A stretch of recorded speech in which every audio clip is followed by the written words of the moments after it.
साथियों, प्रिय विद्यार्थियों, देखिएगा इतिहास की क्लास में आज हम पढ़ रहे थे। पिछली क्लास में मैंने आपको स्कंद गुप्ता के बारे में बताया था। उसके बाद में मैंने बताया था कि जिस प्रकार से अगर हम बात कर रहे थे कि अंतिम प्रतापी शासक स्कंद गुप्त था। किस वंश का? गुप्त वंश का। उसके बाद के जो शासक रहे हैं वो प्रतापी नहीं थे, इतने मतलब जिस प्रकार से कहें तो सिस्टमेटिक तरीके से प्रशासन को संभालने लायक नहीं थे। इसी वजह से गुप्त साम्राज्य का अंत होता चला गया। तो उनके बारे में आज जानकारी प्राप्त करेंगे, वो कौन कौन से शासक थे। देखिएगा सबसे पहले स्कंद गुप्त के बारे में थोड़ी सी जानकारी दोबारा से एक बार दोहरा लेते हैं। देखिएगा गुप्त वंश का सबसे अंतिम प्रतापी शासक था स्कंद गुप्त, ठीक है, जिसको शुक्रादित्य के नाम से भी जाना जाता था। देखिएगा इसके बाद में मैंने आपको एक बात बताई थी कि यहां पर इसके समय में यानी कि इसके समकालीन क्या हुआ था, हूणों का आक्रमण हो गया था और हूण पूर्व दिशा से आए थे। उनको पूर्व हूणों के नाम से, सफेद हूणों के नाम से और हूण वंश के नाम से, उन वंशजों के नाम से उनको जाना जाता था, ठीक है, राइट। तो सफेद और काले हूण अलग अलग नहीं थे, बल्कि इतना सा था कि उनको सफेद हूणों के नाम से जाना जाता था। क्यों जाना जाता था? वो मनुष्य ही थे, कोई अन्य जीव जंतु नहीं थे, ध्यान रखना इस बात का। तो हूण उनका वंश था, तो सफेद हूण वंशज भी उनके कहा जाता था, ठीक है। तो पूर्वी दिशा से आए थे, वो पूर्वी भारत के अंदर रहा करते थे और उस समय जो है उसके ऊपर आक्रमण कर देते हैं गांधार प्रदेश पर, ठीक है। हिंदुकुश जो नदी है वहां से होते हुए, उसके पर्वतीय क्षेत्रों से होते हुए, उसके बाद में मैदानी भागों से होते हुए वो जो है गांधार प्रदेश में आकर आक्रमण कर देते हैं और गांधार प्रदेश के कुछ भागों पर गुप्त साम्राज्य के जो कुछ साम्राज्य थे, जिनका कुछ भाग था, उन पर उनका अधिकार हो जाता है। देखिएगा एक चीज हम इतिहास में समझते हैं, हमेशा सामान्य बात है ये कि जब भी किसी वंश का अंत होता है या फिर किसी भी वंश का अंतिम समय आ जाता है, तो उस समय यही होता है कि कोई दूसरा व्यक्ति आकर धीरे धीरे उसको तोड़ने की कोशिश करता है। यह हमेशा की बात है और ये किसी भी परिवार की या संगठन की बात करें तो कोई भी व्यक्ति अगर उसको तोड़ना चाहे तो बहुत आसानी से तोड़ देता है। क्यों तोड़ देता है? क्योंकि उसको अगर एक बार जगह मिल गई कहीं पर तो निश्चित है कि वो उसको तोड़ के जाएगा। तो सबसे प्राथमिकता है कि आपके जीवन में भी इसी चीज को ग्रहण करनी चाहिए इतिहास से, क्योंकि सबसे पहली बात है कि आपके जीवन में किसी व्यक्ति को इतना महत्व मत दो कि वो आपके जीवन को तोड़कर चला जाए, आपके लक्ष्य को, आपके टारगेट को तोड़ के चला जाए। इतना इंपॉर्टेंस मतलब किसी व्यक्ति को मत दो, किसी व्यक्ति पर इतना निर्भर मत रहिएगा। जिस प्रकार से आप आज परिवार के साथ में समाज के कई दायरे होते हैं, उनमें रहते हुए आप परिवार के साथ में जुड़े होते हैं, लेकिन परिवार में भी कुछ लोग ऐसे होते हैं जो आपको जो है भ्रमित करने की कोशिश करते हैं। तो उन लोगों से बचने की कोशिश करो, उनको अपने जीवन में महत्व मत दो, उन्हीं लोगों को इंपॉर्टेंस दो, मतलब जो व्यक्ति आपके जीवन के बारे में, आपके कैरियर में, आपके लक्ष्य तक पहुंचाने में, आपकी सफलता की तरफ आपके साथ में रहेंगे। उन व्यक्तियों के साथ में ज्यादा बेहतर रहेगा अगर उन व्यक्तियों के साथ में आप रहना चाहेंगे तो, ठीक है। तो इस चीज का विशेष ध्यान रखिएगा, इतिहास इसी चीज के बारे में जानकारी देता है। अब स्कंद गुप्त के साथ में यही हुआ कि धीरे धीरे उन्होंने देखिएगा, यानी कि गांधार प्रदेश जो था उसके कुछ भागों पर उन्होंने आक्रमण कर लिया और गांधार प्रदेश के कुछ भागों पर आक्रमण करने के बाद में जो है उसको धीरे धीरे खत्म करते चले गए, ठीक है। तो धीरे धीरे उसका अंत होता चला गया। इसी प्रकार से कहा जाता है कि गुप्त वंश का अंतिम समय आ जाता है और अंतिम प्रतापी शासक होता है स्कंद गुप्त, जिसको शुक्रादित्य के नाम से जाना जाता है। इसके बाद में इसके उत्तराधिकारी होते हैं जो कि इतने कम, यानी कि बहुत सारे कमजोर होते हैं, जो इतने सिस्टमेटिक तरीके से सिस्टम को संभाल नहीं पाए। कहा जाता है कि स्कंद गुप्त के बाद में इतना प्रतापी शासक नहीं हुआ है। लेकिन एक बात समझ में आती है आपको कि प्रतापी शासक तो थे, उनमें वही क्वालिटी थी, लेकिन उसमें एक अंतर था, क्योंकि उस समय उनके घर, यानी कि जिस प्रकार से एक घर होता है उसके अंदर एक इंसान अगर ऐसा प्रवेश कर जाता है कि वो उसको तोड़ने की कोशिश कर रहा है, तो फिर उसमें एक समझदार व्यक्ति कुछ नहीं कर सकता, क्योंकि फिर वो घर टूट के रहेगा या फिर वो एक संगठन टूट के रहेगा, एक समूह टूट के रहेगा। तो स्कंद गुप्त के साम्राज्य के अंदर जो है हूण प्रवेश कर गए थे और हूण प्रवेश करने के कारण ही वो साम्राज्य धीरे धीरे समाप्ति की ओर चला गया था, क्योंकि उसके बाद में जो उसका पुत्र जब शासक बनता है तो उसके पुत्र को इतना अनुमान नहीं था, इतना अनुभव नहीं था कि इस प्रकार से हो सकता है, ठीक है। तो इसी प्रकार से अगर उसका पुत्र जो है, अगर जिस प्रकार से हम बात करेंगे कि पीरू गुप्ता की, तो पीरू गुप्ता अगर शासक बन जाते और उसके अगर 2 साल बाद में भी अगर हूण आक्रमण करते तो उसके बाद में उसको पूरी रूपरेखा समझ में आ जाती, लेकिन उसके समझ में नहीं आया, उससे पहले उस पर अटैक हो जाए, तो फिर आप इस चीज को सहमति रूप स्वीकार कर सकते हैं कि उसके साथ में क्या हुआ होगा, ठीक है। चलेगा, अपन को उससे कोई मतलब नहीं है। अपन बात कर रहे थे स्कंद गुप्त के उत्तराधिकारी, और स्कंद गुप्त के उत्तराधिकारी के अंदर सबसे पहले आज की क्लास में पढ़ेंगे हम पीरू गुप्ता के बारे में। देखिएगा स्कंद गुप्त के उत्तराधिकारियों के बारे में पढ़ेंगे। टॉपिक क्या है बेटा आपका? स्कंद गुप्त के उत्तराधिकारी, स्कंद गुप्त के उत्तराधिकारी उत्तराधिकारियों के बारे में। तो सबसे पहला उत्तराधिकारी आपको जो था वो इसका पीरू गुप्ता था, पहला पीरू गुप्ता। और पीरू गुप्ता भी कौन सा, देखिएगा अब इसको समझिएगा। पीरू गुप्ता की अगर हम बात करते हैं तो इसका समय काल तो वैसे मैंने आपको लिखा दिया है, लेकिन एक बार फिर से लिख लीजिएगा आप लोग, यानी कि लिखिएगा आप लोग 467 से लेकर 476 तक इसका, 467 से लेकर 476 तक इसका काल बताया जाता है, ठीक है।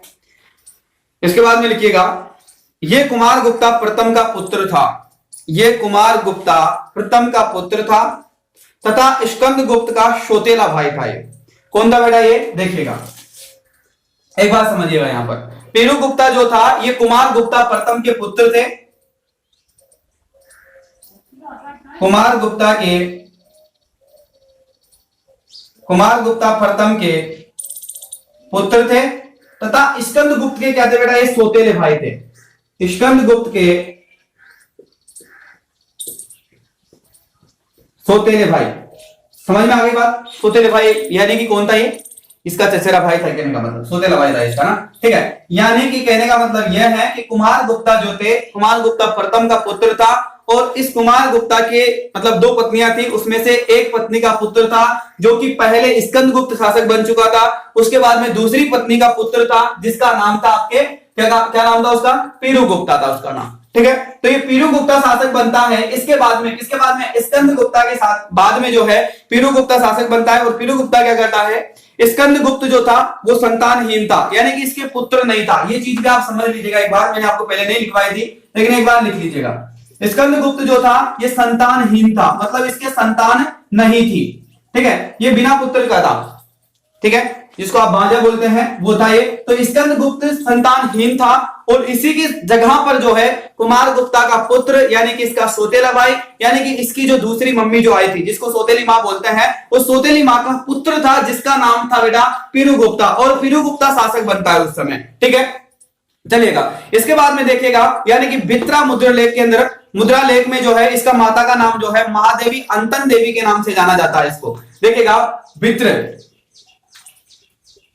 बित्र मुद्रा लेख में, बित्र मुद्रा लेख के अंदर, बित्र मुद्रा लेख जो अभिलेख जो मिला है आपका बेटा, इसके अंदर एक चीज का साक्ष्य मिला है कि इसकी माता का नाम जो बताया जाता है वो इस माता का नाम बताया जाता है महादेवी अनंत देवी, यानी कि महादेवी अनंत देवी, महादेवी अनंत देवी के नाम से इसकी माता का नाम जाना जाता है। इसकी पत्नी की अगर अपन बात करते हैं, किसकी, पीरू गुप्ता की पत्नी की अगर बात करें तो इस व्यक्ति की पत्नी का नाम था बेटा आपके, देखिएगा इसकी पत्नी का नाम लिख लीजिएगा आप लोग, फिर कंफ्यूज हो जाएंगे। इसकी पत्नी का नाम था चंद्रा देवी, पत्नी का नाम क्या था बेटा, चंद्रा देवी। अब एक चीज समझिएगा आप यहां पर, सबसे पहले एक बात समझ लीजिएगा कि देखिएगा स्कंद गुप्त की बात कर रहे थे अपन। अब स्कंद गुप्त के साथ में क्या हुआ, यानी कि स्कंद गुप्त किसका पुत्र था, स्कंद गुप्त आपके था कुमार गुप्ता प्रथम के पुत्र। अब कुमार गुप्ता प्रथम के पुत्र थे स्कंद गुप्त, ठीक है। स्कंद गुप्त ने क्या की, यानी उसने 2 शादियां की। अब 2 शादी की, उसमें से पहली जो पुत्र यानी कि पहली पत्नी जो थी, सॉरी स्कंद गुप्त नहीं बल्कि कौन कर रहा था, कुमार गुप्ता प्रथम। कुमार गुप्ता प्रथम ने क्या किया, यानी कि 2 शादियां की और 2 शादियों में से एक का पुत्र तो था आपके स्कंद गुप्त। एक पत्नी का पुत्र कौन था बेटा, स्कंद गुप्ता, और दूसरी पत्नी का जो पुत्र था वो कौन था आपका, पीरू गुप्ता था बेटा। यानी कि 2 भाई थे, समझ गए, यानी कि सौतेली मां का पुत्र था। तो देखो कुमार गुप्ता जो थे उसके 2 कुमार गुप्ता जो प्रथम थे इसके 2 पत्नियां थी। इसके एक पत्नी का नाम था पहली का जो कि स्कंद गुप्त की मां थी, और दूसरी का नाम था जो कि महादेवी अनंता देवी था, और इसका पीरू गुप्ता हुआ, यानी कि इसके 2 पुत्र थे, ठीक है।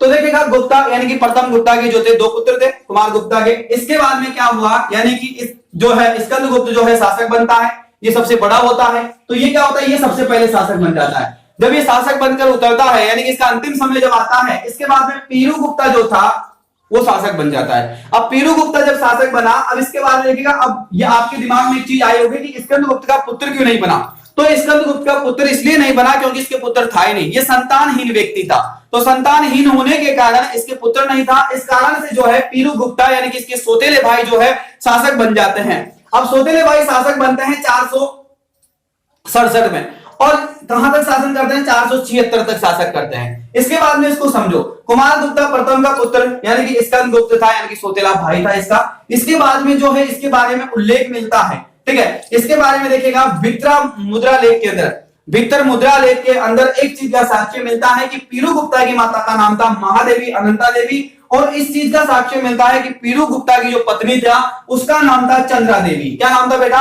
चंद्रा देवी। तो ये क्लियर हुआ होगा आपके। इसके बाद में देखिएगा कुमारगुप्ता द्वितीय आता है, ठीक है। अब कुमारगुप्ता द्वितीय हुआ यानी कि पीरू गुप्ता का पुत्र होता है। अब इसके एक पुत्र होता है, चंद्रावती का एक पुत्र होता है जिसका नाम होता है बेटा कुमारगुप्ता द्वितीय रखा जाता है। इसी का एक पुत्र होता है जिसका नाम क्या होता है, कुमारगुप्ता द्वितीय रखा गया था, ठीक है। यानी कि इसके पुत्र का नाम कुमारगुप्ता द्वितीय था। अब देखिएगा इसके बारे में हम जानकारी प्राप्त करेंगे। देखिएगा अब इसके बाद में यानी कि जिस प्रकार से पीरू गुप्ता का अंतिम समय आया है ना, तो यानी कि 476 में, अब 476 के बाद में जो है कौन शासक बनेगा, अब इसके बाद में कुमारगुप्ता द्वितीय बनेंगे शासक। क्यों बनेंगे, क्योंकि ये इसका पुत्र है, उत्तराधिकारी इसका यही था, ठीक है। तो इसके बारे में पढ़ेंगे। तो एक बार दोबारा से रिवीजन करते हैं और आप सभी लोग नोट कर लीजिएगा। यानी कि कुमारगुप्ता के 2 पत्नियां थी, उसमें से एक का पुत्र स्कंदगुप्त था, दूसरे का पुत्र आपका पीरू गुप्ता था। पीरू गुप्ता के बारे में मैंने जानकारी प्राप्त की, 476 से लेकर 476 तक इसने शासन किया। इसके बाद में देखिएगा कुमारगुप्ता प्रथम की पुत्र जो था स्कंदगुप्ता यानी कि सौतेला भाई था ये इसका। स्कंदगुप्त संतानहीन था और विक्टर मुद्रा अभिलेख के अंदर एक चीज का साक्ष्य मिलता है कि इसकी माता का नाम महादेवी अनंता देवी था और इसकी पत्नी थे जिसका नाम था चंद्रावती। और चंद्र देवी के जो है कुमारगुप्ता द्वितीय का जन्म होता है और कुमारगुप्त द्वितीय जो है वही शासक बनते हैं अगले। इसके बाद में दूसरा शासक बनता है कुमारगुप्ता द्वितीय। कौन बनता है बेटा, कुमारगुप्ता द्वितीय। कुमारगुप्ता द्वितीय इसका अगला शासक होता है। अब कुमारगुप्ता द्वितीय के बारे में देखिएगा, पीरू गुप्ता का उत्तराधिकारी होता है, ठीक है। ये चीज आपके समझ में आई है, तो इसमें आप नोट कर लीजिएगा। यानी कि पीरू गुप्ता का उत्तराधिकारी स्कंदगुप्त होता है। सारनाथ में जो है गुप्त में चलाया था इसने, सारनाथ में क्या चलाया था, गुप्त समाज चलाया था। कहने का मतलब क्या चलाया था बेटा, आपको पता है गुप्त समाज का मतलब क्या होता है, कैलेंडर जारी किया था इसने, जिसमें 154 अर्थात 437 ईस्वी का उसका लेख मिलता है। यानी कि उसके अंदर 154 लिखा हुआ था, समाज के अंदर 154 था। अर्थात अगर हम लिखते हैं उस समय का, अगर हम समय अवधि निकालते हैं तो उस समय की अवधि निकल कर आती है 473 ईस्वी की। 473 ईस्वी की बात है बेटा ये, ठीक है। 473 ईस्वी की बात है और उसी लेख के अंदर मिलता है जो कि बुद्ध प्रतिमा का खुद प्राप्त होती है, मतलब बुद्ध प्रतिमा भी यहां से प्राप्त होती है इसके समय में, बुद्ध प्रतिमा भी प्राप्त होती है इसी के समय में, ठीक है। तो बुद्ध प्रतिमा भी इसी के समय में प्राप्त होती है, वो भी सारनाथ से प्राप्त होती है, ठीक है। इस चीज का ध्यान रखिएगा। सारनाथ लेख में जो है भूमि रक्षित और कुमारगुप्ता का उत्कीर्ण मिलता है। भूमि रक्षित यानी कि इसका जो है कुमारगुप्ता को जो है भूमि का रक्षक कहा जाता है, इसका नाम है भूमि रक्षित। भूमि रक्षित के नाम से भी इसको जाना जाता है। और दूसरी बात, कुमारगुप्ता के नाम से उत्कीर्ण किया गया है किसके अंदर, सारनाथ लेख के अंदर। यानी कि इसके 2 नाम जो है, इसका नाम है कुमारगुप्ता, ठीक है। कुमारगुप्ता द्वितीय के नाम से इसका साक्ष्य भी मिलता है हमें, कुमारगुप्ता द्वितीय, और भूमि रक्षित के नाम से इसको 2 नामों से जाना जाता है। और यह हमें कहां से मिलता है, ये सारनाथ अभिलेख से हमें साक्ष्य मिलता है। इसका कहां से मिलता है बेटा, सारनाथ अभिलेख से इसका साक्ष्य प्राप्त होता है। तो एक बार आप लोग नोट कर लीजिएगा, दोबारा से देखिएगा। यानी कि सारनाथ में गुप्त समाज चलाया था इसने 154, यानी कि समाज का मतलब 154, यानी कि अर्थात अगर हम बात करें तो 473 ईस्वी की बात कर रहे हैं। इस समय बुद्ध की प्रतिमा प्राप्त हुई थी, यहां से कहां से, सारनाथ से प्राप्त हुई थी। अब देखिएगा सारनाथ से जो बुद्ध की प्रतिमा प्राप्त हुई थी उसी समय सारनाथ से एक अभिलेख प्राप्त हुआ था। उस सारनाथ से अभिलेख जो प्राप्त हुआ था उसके अंदर इसको भूमि रक्षित कहा गया था और कुमारगुप्ता द्वितीय के नाम से इसको जाना जाता था उस समय, ठीक है। चलिएगा इसके बाद में देखिएगा गुप्त संवाद यानी कि 157 की बात करेंगे, जिसके अंदर 477 यानी कि उसका सारनाथ जो लेख मिलता है, इसके यानी कि बुद्ध गुप्त के बारे में जानकारी प्राप्त करेंगे थोड़ा सा, ठीक है। चलिएगा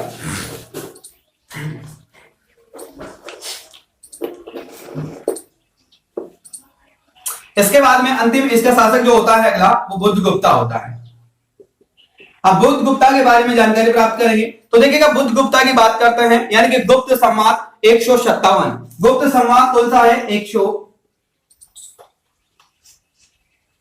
157, यानी कि क्या है, एक 477 ईस्वी, 477 ईस्वी की बात है। 477 ईस्वी में उसका सारनाथ से यानी कि इसका सारनाथ से लेख मिला है, बुद्धगुप्ता का एक लेख मिला है इसमें सारनाथ से। क्या मिला है? एक लेख मिला है सारनाथ से, लेख मिला है, ये उसके शासनकाल से ज्ञात होता है, यानी कि ये इसके शासनकाल का बताया जाता है। ये सारनाथ से जो अभिलेख मिलता है वो इसके शासनकाल का बताया जाता है, जो कि हमें शासनकाल यानी कि सारनाथ से मिलता है, जो कि बुद्धगुप्ता के शासनकाल का है। इसके बाद में बताया गया है दामोदरपुर। दामोदरपुर कहां की बात कर रहे हैं बेटा? दामोदरपुर, यानी कि दामोदरपुर देखिएगा, दामोदरपुर ताम्रपत्र, यानी कि तांबे का पत्र, ताम्रपत्र से उसकी परिभाटिका यानी कि महाधृराज कहा जाता है। परिभाटिका और महाधृराज के नाम से जाना जाता है। इसको किस नाम से जाना जाता है? परिभाटिका, परिभाटिका के नाम से और महाधृराज के नाम से, परिभाटिका और महाधृराज के नाम से इसको जाना जाता है उस समय। ठीक है, तो दामोदरपुरी से ताम्रपत्र प्राप्त होता है। इसके अंदर इस चीज के बारे में साक्ष्य मिलता है कि जो बुद्धगुप्ता था उसको इस नामों से भी जाना जाता है। ठीक है, तो यहां तक आपने नोट किया। आगे देखिएगा एक बार, बुद्धगुप्ता ने जो है 477 ईस्वी से लेकर 495 ईस्वी तक शासन किया था, यानी कि इसका समय काल अवधि बताई जाती है कि जो बुद्धगुप्ता है, इसी यानी कि सारनाथ जो अभिलेख है इसी के माध्यम से इस चीज का पता चलता है कि बुद्धगुप्ता जो है 477 से लेकर 495 तक क्या करते हैं? शासन करते हैं। 477 से लेकर 495 ईस्वी तक क्या करते हैं बेटा? शासन करते हैं। ठीक है, तो ये शासन करते हैं यहां तक। इसके बाद में इसके बारे में जो जानकारी प्राप्त होती है वो कुछ स्वर्ण मुद्राओं में इसके समय की मिलती है। क्या मिलती है बेटा? स्वर्ण मुद्राएं। साक्ष्य के रूप में अगर हम बात करें तो स्वर्ण मुद्रा भी इसके समय काल मिलती है, जो बुद्धगुप्ता को श्री विक्रमादित्य की उपाधि धारण करने के लिए संबोधित करती है। श्री विक्रमा, यानी कि श्री विक्रमा के नाम से इसकी उपाधि धारण की जाती है, और श्री विक्रमा के नाम से जो उपाधि इसको मिलती है वो इसकी जो स्वर्ण मुद्राएं जो है इसके समकालीन, यानी कि इसके समकालीन जो स्वर्ण मुद्राएं चला करती थी उसी के आधार पर ये जो उपाधि दी जाती है इसको इसी के आधार पर दी जाती है। श्री विक्रमा के नाम से इसको जाना जाता है।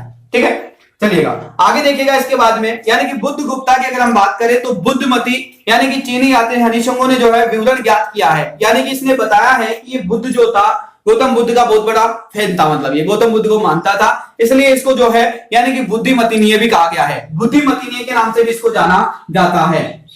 बुद्धमतीनीय के नाम से भी जाना जाता है। और ये चीनी जो आपका जो इतिहासकार था हनी सिंह, उसके द्वारा ये बात कही गई थी। ठीक है, कि क्या था ये, यानी कि इसको जो है बुद्धिमती के नाम से भी इसको जाना जाता था, यानी कि बुद्ध गौतम बुद्ध का जो है बहुत बड़ा फैन था है, कहने का मतलब यह है इसका। ठीक है, चलेगा।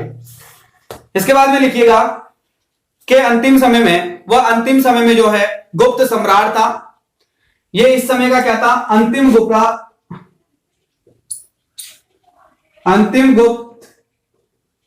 अंतिम गुप्त सम्राट था, जिसने हिमालय से लेकर, अंतिम गुप्त सम्राट था जिसने हिमालय से लेकर नर्मदा नदी तक तथा मालवा से लेकर बंगाल तक विस्तृत भूभाग पर अपना शासन किया था।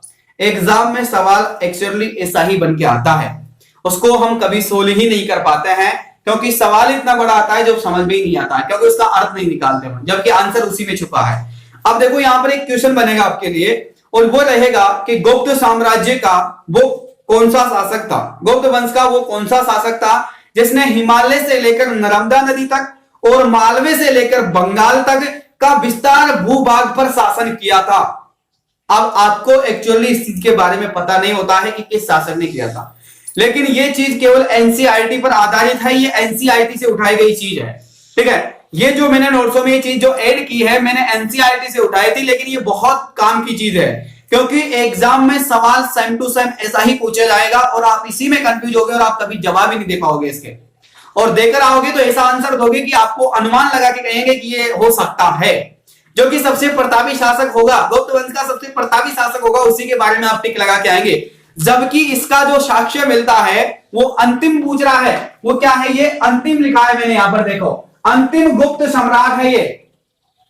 एग्जाम में अंतिम भी पूछ सकता है तो प्रथम भी पूछ सकता है, तो ध्यान रखिएगा अंतिम में ज्यादा अधिकतर जो प्रीलिम्स जो एग्जाम होगा आपके उसमें अंतिम शासकों के बारे में या फिर अंतिम समय के बारे में बहुत ज्यादा पूछता है मैं, क्योंकि उसको हम थोड़ा ध्यान से नहीं पढ़ते हैं। तो इस चीज का विशेष ध्यान रखिएगा, अगर एग्जाम में ऐसा सवाल पूछा जाता है कि वो अंतिम गुप्त सम्राट कौन था जिसने हिमालय से लेकर नर्मदा नदी तक और मालवे से लेकर बंगाल तक का विस्तार भूभाग पर शासन किया था, वो कौन सा गुप्त साम्राज्य का यानी कि गुप्त वंश का कौन सा अंतिम शासक था, इसके बारे में आपसे पूछा जाएगा। तो इस चीज का ध्यान रखिएगा। नरसिंह गुप्ता के बारे में अगली क्लास में चर्चा करेंगे। एक बार इस क्लास का दोबारा रिवीजन करते हैं, उसके बाद में आप लोगों से अनुमति लेंगे। देखिएगा स्कंद गुप्त के बारे में हमने समझा कि स्कंद गुप्त के कितने, देखिएगा स्कंद गुप्त की बात करते हैं। स्कंद गुप्त किसका पुत्र था? कुमार गुप्त प्रथम का पुत्र था। कुमार गुप्त प्रथम का पुत्र था, उसकी दो पत्नियां थी। कितनी पत्नियां थी? दो पत्नियां थी, जिसका पहला पुत्र था जिसका नाम था स्कंद गुप्त और दूसरा पुत्र था इसका जिसका नाम था पीरू गुप्ता। समझ में आया? पीरू गुप्ता और स्कंद गुप्त, यानी कि अगर बात करें तो दोनों पत्नियां अलग अलग थी। ठीक है, समझ में आया? तो देखिएगा जिस प्रकार से हम बात करते हैं कि महादेवी अनंता देवी जो थी वो किसकी माता थी? वो पीरू गुप्ता की माता थी। ठीक है, तो इस समय जो मिलता है यानी कि सबसे पहले जो है स्कंद गुप्त को शासक बना दिया जाता है, क्योंकि वो सबसे बड़ा था तो उसको शासक बना दिया गया। अब स्कंद गुप्त जब रिटायर होते हैं यानी कि शासक का अंतिम समय आ जाता है उसका, तो उस समय क्या होता है यानी कि जो स्कंद गुप्त जो होता है इसके पुत्र नहीं होता है, यानी कि क्या होता है यानी कि पुत्रहीन होता है, और पुत्रहीन होने के कारण जो है कौन शासक बन जाता है? पीरू गुप्ता शासक बन जाता है, जो कि स्कंद गुप्त का सौतेला भाई लगता है। एग्जाम में सवाल ऐसा ही पूछा जाएगा, स्कंद गुप्त का पीरू गुप्ता से क्या संबंध था, क्या संबंध हो सकता था या क्या संबंध है दोनों के बीच में, तो आपसे पूछा जा सकता है। तो ध्यान रखिएगा, पुत्र मत लिखिएगा कभी, पुत्र का संबंध नहीं था, ये सौतेले भाई थे दोनों। ठीक है, और स्कंद गुप्त का अगर पुत्र के बारे में पूछा जाए कि क्या पीरू गुप्ता स्कंद गुप्त के पुत्र थे, तो नहीं थे, ये सौतेले भाई थे। स्कंद गुप्त के पुत्र था ही नहीं, इस वजह से पीरू गुप्ता बना और पीरू गुप्ता ने फिर इस वंश को आगे चलाया। ठीक है, यहां पर इसका एंड हो जाता है, लेकिन इसके बाद में स्कंद गुप्त के बाद में जो है पीरू गुप्ता इसको दोबारा जीवित करता है और पीरू गुप्ता शासक बन जाता है। और पीरू गुप्ता क्या करता है? 467 से लेकर 476 ईस्वी तक शासन करता है। और इसी समय में इसकी पत्नी होती है जिसका नाम होता है चंद्रा देवी, और चंद्रा देवी के एक पुत्र होता है जिसका नाम होता है कुमार द्वितीय। कुमार गुप्ता द्वितीय रख दिया जाता है उसका नाम, और कुमार गुप्ता द्वितीय जो है वही क्या करते हैं यानी कि कुमार गुप्ता द्वितीय ही आकर शासन संभालते हैं। और इसने जो है गुप्त संवाद चलाया, यानी कि 154 कहने का मतलब 473 ईस्वी से शासक बनता है। बुद्ध की प्रतिमा इसी समय से प्राप्त होती है कि गुप्त वंश में भी कोई बुद्ध का भक्त था। ठीक है, तो बुद्ध का यानी कि गुप्त वंश में भी किसी बुद्ध का यानी कि गौतम बुद्ध का भक्त था, और गौतम बुद्ध का भक्त होने के कारण इसने क्या किया? अपने पुत्र का नाम जो है क्या रख दिया था बेटा? बुद्ध गुप्ता। और बुद्ध गुप्ता फिर शासक बनता है, और बुद्ध गुप्ता एक ऐसा अंतिम प्रतापी शासक बनता है साम्राज्य का, जो कि कहां से कहां तक लेकर शासन करता है बेटा? तो ये शासक करता है आपके हिमालय से लेकर नर्मदा नदी तक और मालवा के तट से लेकर बंगाल तक शासन करने वाला गुप्त वंश का अंतिम शासक होता है। इस वंश का, गुप्त वंश का अंतिम शासक होता है, प्रथम नहीं होता है। ध्यान रखिएगा, प्रथम नहीं होता है, अंतिम होता है। समझ में आई बात? ठीक है, तो यहीं पर आज की क्लास को समाप्त करेंगे। इसके बाद में नरसिंह गुप्ता के बारे में अगली क्लास में चर्चा करेंगे। तब तक आप सभी से अनुमति लेंगे, फिर अगली क्लास में आप लोगों से मिलेंगे। तब तक के लिए धन्यवाद, थैंक यू, शुक्रिया। जय हिंद, जय भारत।